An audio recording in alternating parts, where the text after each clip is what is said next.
අපරාධ පරීක්ෂා දෙපාර්තමේන්තුවට අපි විශේෂයෙන්ම ආවේ ඔබ දන්නවා පසුගිය 16 වෙනිදා අනුර කුමාර ජනාධිපතිවරයා විශේෂයෙන්ම ජාතීන් අතර අසමගිය සහ වෛරය ඇති කිරීමේ ප්‍රකාශය සිද්ධ කළා. ඒක සමාජ මාධ්‍ය ජාලා වලින් ලොකු ප්‍රචාරයක් ලබා දුන්නා. ඒක විශේෂයෙන්ම ජනාධිපතිතුමා මේ ප්‍රකාශය කරලා තියෙන්නේ විශේෂයෙන්ම චේතනාන්විතව ජාතීන් අතර ඒ වගේම ආගමයන් අතර වෛරය සහ අසමගියක් ඇති කරන්න. ඒ සම්බන්ධයෙන් විමර්ශනයක් සිදු කරන්න තමයි විශේෂයෙන් අපි අද අපරාධ පරීක්ෂා දෙපාර්තමේන්තුවට පැමිණියේ. විශේෂයෙන්ම ඔහු ප්‍රකාශ කළා පූජා භූමියක් කේන්ද්‍ර කරගෙන ගැටුම් පවතින පොයට සිල්ගන්න ශ්‍රී මහා බෝධීන් වහන්සේ පව කරගෙන යාපනයට එනවා කියලා. යම්කිසි සිද්ධියක් යම්කිසි ස්ථානයක් මතු කරමින් ඔහු එවන් වූ ප්‍රකාශයක් කළා. ඒ වගේම එන්නේ සිල්ගන්න නෙමෙයි බෞද්ධ ජනතාව උදුරට එන්නේ වෛරය වපුරවන්න කියලා කිව්වා. පොයට විශේෂයෙන් පොය වගේ දවසක.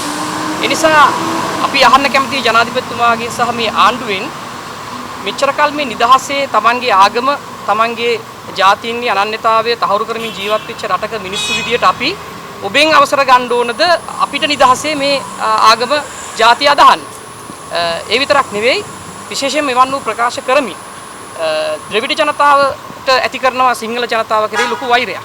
ඒ වගේම නිදහසේ Tamanගේ සංස්කෘතික දායාදයන් වෙච්ච Tamanගේ ආගම නිදහසේ අදහන්න තමන්ට ඕන තැනකට යන්න තියෙන නිදහස අයිතිය ආගම අදහන තියෙන අයිතිය මෙලෙස නැති කරන්න තරම් ඔබේ බලය මේ විදිහට පාවිච්චි කරමින් මේ ජනතාව අවුස්සන්නේ නැවතත් මේ රටේ ලේ පිලක් බවට පත් කරන්නද කියන පැනය මේ වෙලාවේදී අපි අහන්න කැමතියි.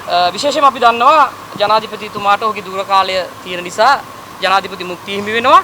නමුත් අපි විශේෂයෙන්ම අපි ඉල්ලීමක් කළා අපරාධ පරීක්ෂා දෙපාර්තමේන්තුවෙන් ඔහුගේ දුර කාලය අවසන් වෙනවත් එක්ක ඔහුට විරුද්ධව නීතිය ක්‍රියාත්මක කරන්න කියලා විශේෂයෙන්ම ICCPR පනත උල්ලංඝනය කරමින් ඔහු මේ ප්‍රකාශය තමන්ගේ දූරියත් එක්ක කරපු ප්‍රකාශයට විරුද්ධව ඔහු අත්අඩංගුවටගෙන අධිකරණයට ඉදිරිපත් කිරීම සඳහා අවශ්‍ය සියලුම නෛතික කටයුතු කරගෙන යන ලෙසට ඉල්ලීමක් කරන තමයි විශේෂයෙන් අද පැමිණියේ.